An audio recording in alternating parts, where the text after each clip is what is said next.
Niin, ohjevideo ahvenen nylkemisestä.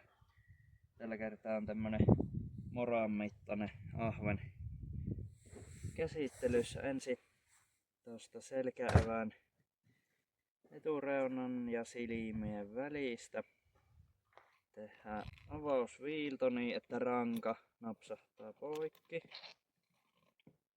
Ei kannata olla liian liha-ahne ja tuolta kallon päältä viiltää auki, koska se hankaloittaa tätä prosessia olennaisesti. Sitten tästä selkäevän molemmin puolin tehdään avausviillot, jotta saadaan tuo nahka seuraavassa vaiheessa täältä ylä- ja etureunasta alta. Terävä veitsi helpottaa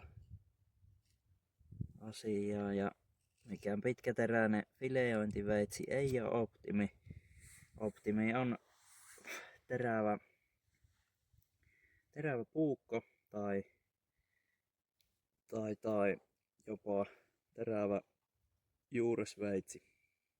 Sitten muutama milli silta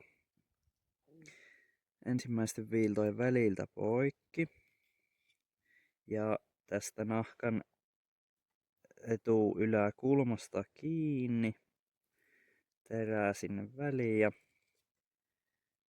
sitten peukun ja moran välissä nahka vetään irti tänne aika lailla alas ja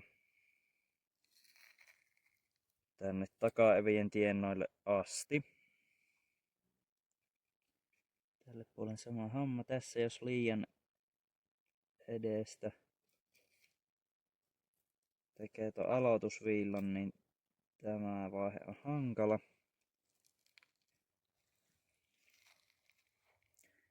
Sitten vaan vedetään tänne tämän verran auki ja sitten lasketaan puukko pois. Laitetaan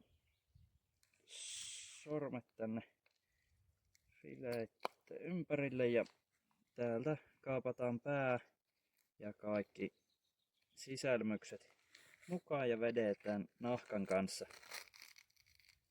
irti.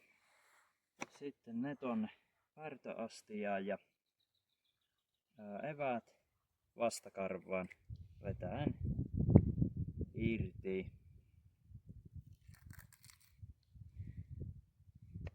Sitten huuhtaistaan puhtaassa vedessä ja laitetaan odottamaan jatkokäsittelyä.